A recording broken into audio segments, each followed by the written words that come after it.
Quadratics, one of the most important chapter of additional maths in O levels and pure maths P1 in AS level. The main questions revolve around completing square method, quadratic inequality, and in this particular video we'll be focusing on discriminant. What exactly is the discriminant? We all know the general form of the quadratic equation, ax squared plus bx plus c, and based upon these coefficients we write the quadratic formula, which everyone is aware of. The expression inside the square root, it's called discriminant. Why it's called the discriminant? Let's think for it. The thing inside could be positive, negative, or zero. If it's positive, you end up with two solutions. If it's zero, you end up with one solution of equation. If it's negative, we say negative, the square root of a negative number does not exist. So as such, there is no solution, there is zero solution. Few terminology that we should be aware of. Solution of equation, x-intercepts, and roots of the equation, they all mean the same thing. The points at which the graph cuts the x-axis, that's the x-intercept. That is technically the solution of the equation, and that's the root of the equation. Now, if we focus again on that formula, we would see that two solution means two roots. One solution means one root. Zero solution means zero roots. In a graph, you can actually see the two roots. You can see it really with your eyes. So they exist in reality. They are called real roots, but since they are different, we say they are real and distinct or different roots.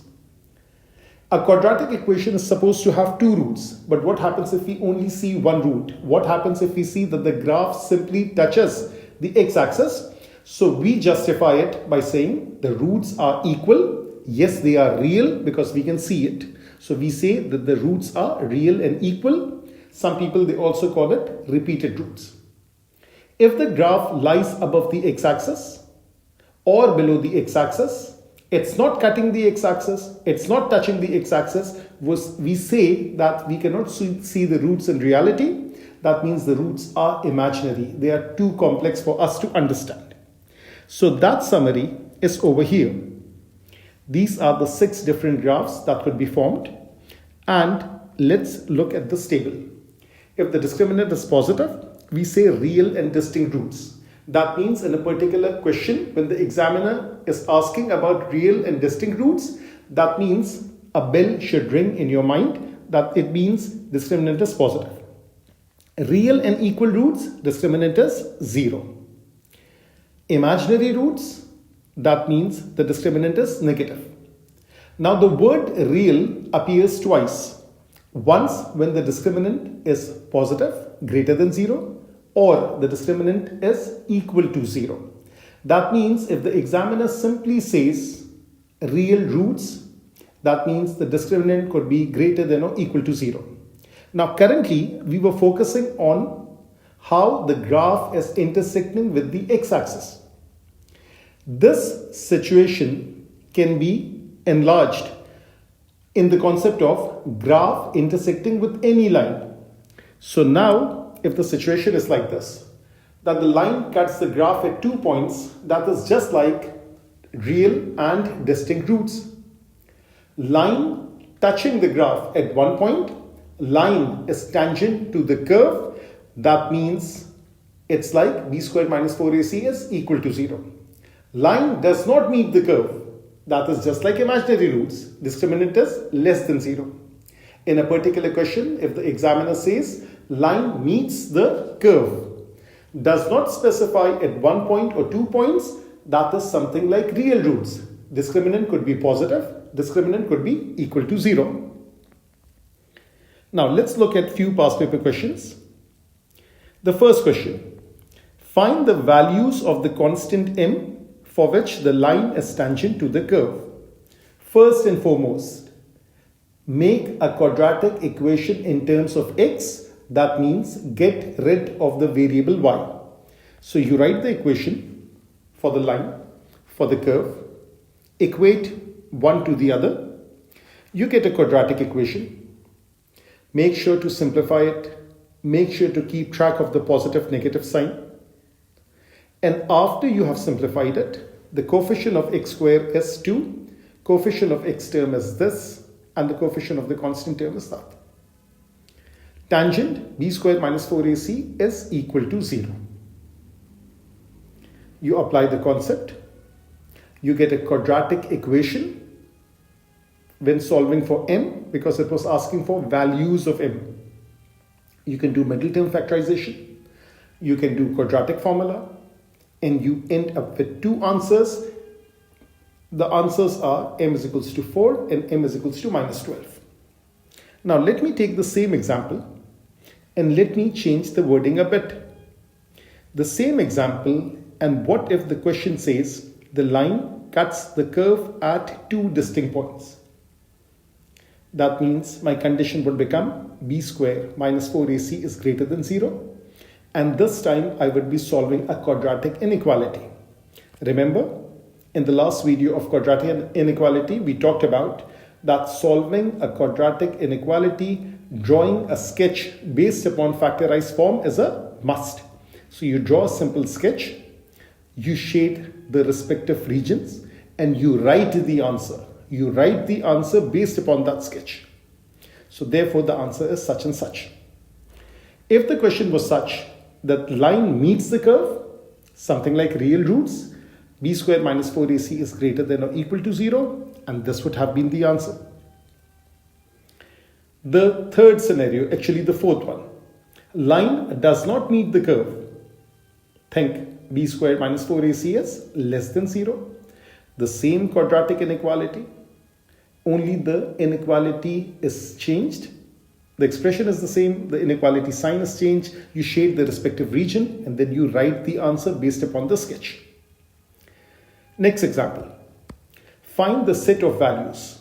Set of values means the range of values of x or k, whatever that constant is.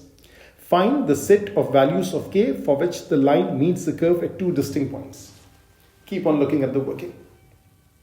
Same as before. Knowledge of basic maths is assumed. You should know how to factorize. You should know how to simplify. Just avoid the small silly mistakes.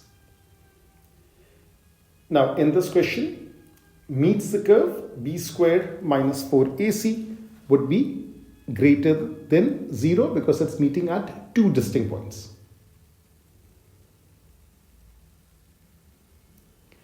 And then let's see whether we end up with a quadratic inequality again. After simplification, what you end up is again needing help from middle term factorization. After the middle term factorization, draw a sketch and write an answer based upon the sketch. I'm emphasizing this over and over again. The method for solving a quadratic inequality is based upon the sketch. Third question. Line meets the curve or does not meet the curve. That means when it does not meet the curve, b square minus 4ac would be lesser than 0. Let's see how the quadratic expression turns out to be. This time, it so happens that 4 minus k square is less than 0. So therefore 2 plus k, 2 minus k is less than 0. Coefficient of k square is negative. That means the graph is drawn upside down. You stick with your knowledge of quadratic inequality. Greater means region above the x-axis. Lesser means region below the x-axis. In this particular diagram, the region below the x-axis is two separate regions. Two separate answer, and you write it down. Now some people, they are not comfortable with drawing a sketch in which the coefficient of the square term is negative. So what we can do is that we can write the original equation. We can multiply the whole equation by a negative sign. Make sure to flip the inequality. The graph will be upside down this time, upside down as compared to the previous one, and you end up with the same exact answer. The last question. Find the set of values for which the curve and the line meet each other. Now, everyone is looking at the fact that simplification is the name of the game. So make sure that you simplify it very, very well. One small silly mistake regarding LCM, regarding a negative sign could disturb your whole working. So think slowly, think carefully, and then work it out. Knowledge of O-level math is assumed everywhere. Knowledge of factorization, algebra, expansion, it's everywhere. Now the first part, find the set of values for which the line meet and the curve meets. So these are the values. Actually, what I have done is that I have ignored the first part and I moved directly to the second part. So if the curve and the line meet, therefore I should have written b squared minus 4ac is greater than or equal to 0, which would be just like the previous 2-3 questions. But I'm focusing on the second part. So line is tangent to the curve for two particular values of c. Tangent means b squared minus 4ac is equal to 0. Now, an additional extra question that they're asking. For each of these values, find the x-coordinate of the point at which the tangent touches the curve. We know that if the curve is tangent to the x-axis, that means there should only be one answer. First method of solving for that is you write the quadratic expression which was formed by equating the line and the curve equation. You plug in the value of c is equals to minus 1. You factorize that equation and you get the answer x is equals to 1. For another value of c, which is minus 9, you plug that value in that purple equation, which is the quadratic equation. Again factorize, and this time also you get one particular value, which emphasizes the fact that since the curve is tangent to the x-axis, you simply get only one answer. Now, another unique method of getting the same answer is, we know that when the roots are real and equal, when the roots are repeated, that means b squared minus 4ac is equal to 0. That is the premises on which we got started with the whole thing.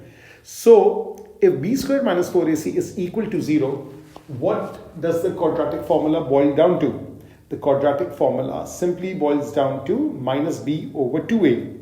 So simply pick the value of b from the equation, simply pick the value of a from the equation and write the answer down. So this is conveniently shorter than what we have done on the previous page. So what was the gist of this whole particular video is that we emphasize on the concept of discriminant. Discriminant is the one that differentiates between the kinds of root an equation could have. Real and distinct, greater than 0, discriminant. Real and equal, discriminant is equal to 0. Line does not meet the curve, or the curve does not meet the x-axis, that means discriminant is negative. If the question asks for real roots, or if the question says line meets the curve and does not specify at how many points, that is, the condition is b squared minus 4ac is greater than or equal to 0. One particular mistake that a lot of people make is that they fabricate their own condition, such as lesser than or equal to 0. There is no situation as such in which this condition of b squared minus 4ac is lesser than or equal to 0. Imaginary roots, line does not meet the curve, that means b squared minus 4ac is less than 0.